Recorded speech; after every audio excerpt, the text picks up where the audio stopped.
বর্তমান যে সরকার আছে এই সরকার কি শুধুমাত্র নির্বাচন করার জন্যই কি সরকার হয়েছে? এই সরকারের প্রধান দায়িত্ব ছিল কি যে পিলখানার যে ঘটনাটি ঘটেছে সেটা রহস্য উন্মোচন করা।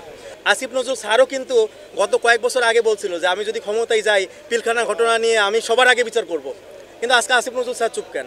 সেনাপ্রধানকে প্রশ্ন করতে হবে, এরপরে যে এই ঘটনার জন্য দায়ী শেখ হাসিনাকে প্রশ্ন করতে হবে। আসলে এই যে কমিশন, এই কমিশনের কি শেখ হাসিনাকে প্রশ্ন করার মতো যোগ্যতা আছে? বা এখন পর্যন্ত কি আপনারা শুনছেন যে এই কমিশন শেখ হাসিনাকে প্রশ্ন করার জন্য গেছে? তাহলে তার দ্বারা আমাদের মূলত কী ধরনের উপকার হতে পারে? স্বরাষ্ট্র উপদেষ্টার কাছে গেল, স্বরাষ্ট্র উপদেষ্টা চোখের যে পানি সেটা দেখে বলল যে আমি বিষয়টা দেখব। বাংলাদেশকে যদি কোনো দাসত্ব করতে হয় তাহলে প্রথম মারতে হবে বিডিআর সদস্যদের, এবং তারই ধারাবাহিকতায় 2009 সালে অর্থাৎ আওয়ামী লীগ ক্ষমতা আসে 2008 সালে। 8 সালে ক্ষমতা আসে সবার প্রথম যেটি শুরু করে সেটি হচ্ছে যে পিলখানার বিডিআর বিদ্রোহের ঘটনা। আপনারা সবাই জানেন যে পিলখানা বিডিআর বিদ্রোহের ঘটনার পরে মাঝখানে কিন্তু সেনাবাহিনীর একটি অর্থাৎ সাভার থেকে কিন্তু অনেকেই আসছিল, অর্থাৎ আসার পথে আমিনবাজারে তাদের আটকাইয়া দেয়। তাহলে এটা কী জন্য হয়েছে সবাই জানে, এবং তারই অংশ হিসাবে আমরা সরকার পতন ঘটছে অর্থাৎ 5ই আগস্ট 36শে জুলাই। এই 5 আগস্টের পরে আমরা হচ্ছে 9 আগস্ট থেকে লাগাতার কর্মসূচি অর্থাৎ আন্দোলন করে যাচ্ছিলাম। প্রথম দফায় আন্দোলন করার পর দ্বিতীয় দফায় যখন আমরা সচিবালয়ের উদ্দেশ্যে লং মার্চ করি, পুলিশের বাধার মুখে পুলিশ আমাদেরকে জল কামান লাঠিচার্জ করে সেখান থেকে ছত্রভঙ্গ করে। এরপরে আমরা এসে একটা মাঝখানে কোরবানি ঈদ গেল, রোজার ঈদ গেল, বা একটা এসএসসি পরীক্ষা ছিল, এই জন্য সবার কথা চিন্তা করে আমরা লং টাইম একটা কর্মসূচি দেই নাই। এবং এর পরবর্তীতে আমরা 15 তারিখ অর্থাৎ এই মাসের 15 তারিখ পর্যন্ত আমরা একটা আলটিমেটাম দিয়েছিলাম সরকারকে যে আমাদের যে দাবি অর্থাৎ 3 দফা দাবি, এই 3 দফা দাবি বাস্তবায়নের জন্য সরকারকে কাজ করতে হবে। এই 3 দফা দাবি বাস্তবায়ন এখন পর্যন্ত করে নাই। পরবর্তীতে আমরা 15 তারিখ পর্যন্ত আলটিমেটাম যেটা দিয়েছিলাম, এরপরে আমাদের 22 তারিখে কর্মসূচি ছিল। সেই 22 তারিখে যে কর্মসূচি ছিল সেখানে আমরা সচিবালয়ের উদ্দেশ্যে একটা লং মার্চ করার কথা ছিল সকালে, কিন্তু পুলিশের পক্ষ থেকে বলা হয়েছে যে আপনারা লং মার্চ না করে আপনারা করেন, আমাদের সাথে একটা টিম চলেন, আমাদের 9 সদস্য একটা প্রতিনিধি দল সচিবালয়ের ভিতরে যায়। সেখানে সচিবরা আমাদের সাথে অনেক কিছু বোঝানোর পর তারা হয়তো সেখান থেকে আমাদেরকে অনেক করে। আমরা তার পরবর্তীতে যে তারপরে গতকালকে একটা আবারও সচিবালয়ের উদ্দেশ্যে লং মার্চ করি সবাই মিলে।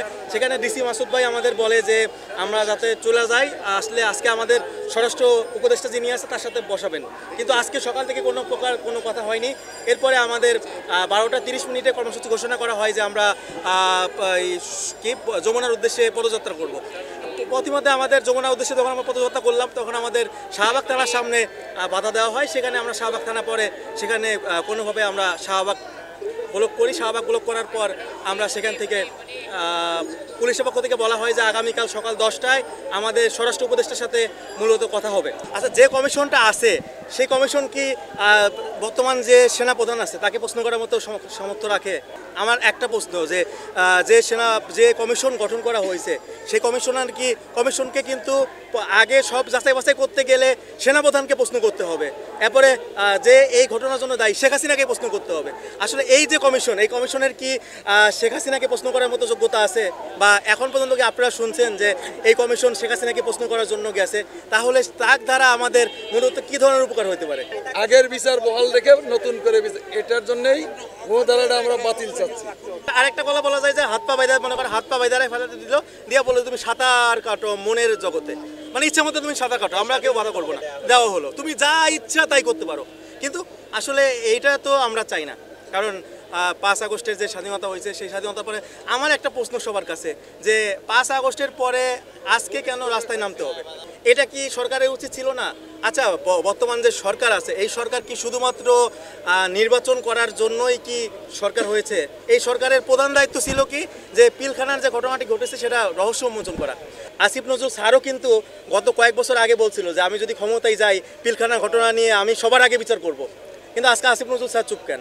আর আরেকটা কথা যে হয়তো ভারতের কোনো অদৃশ্য শক্তি আছে বা সেনাবাহিনীর কোনো শক্তি আছে, কিন্তু সেই জিনিসগুলো তো বলতে হবে আমাদের কাছে যে আমরা তোমাদের কোনো বিচার করব না, এখানে সেনাবাহিনী বাধা বা এখানে ভারত বাধা বা এখানে XYZ বাধা, তাহলে আমরা কোনো বিচার করব না, তোমরা রাস্তায় এসো না, তোমরা রাস্তায় আসা মানে হচ্ছে বৃথা, তোমাদের আন্দোলন বাস্তবায়ন হবে না। কিন্তু এই কথাগুলোও কিন্তু সরকার বলছে না। সরকার বলছে কি যে দোয়াশের মধ্যে। এর আগে স্বরাষ্ট্র উপদেষ্টার কাছে গেল, স্বরাষ্ট্র উপদেষ্টা চোখের যে পানি সেটা দেখে বলল যে আমি বিষয়টা দেখব।